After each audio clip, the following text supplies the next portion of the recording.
Having trouble with your HP scanner? You're definitely not alone. Here's how to get scanning again, fast. First, check your cables. Make sure your USB or network cable is properly connected. Sometimes, that's all it takes. If you're using Wi-Fi, confirm that your printer and computer are on the same network. Next, restart both your printer and your computer. A simple restart can clear up a lot of issues.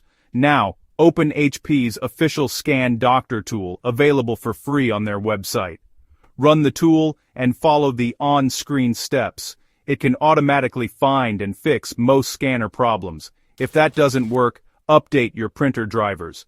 Go to HP's website, search for your model, and download the latest software. Install it, then try scanning again. Still stuck?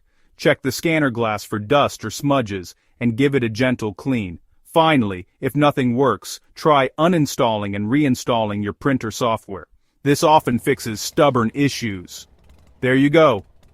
Most HP scanner problems are easy to solve with these steps. So next time your HP printer scanner won't work, just follow this guide and get back to scanning in no time.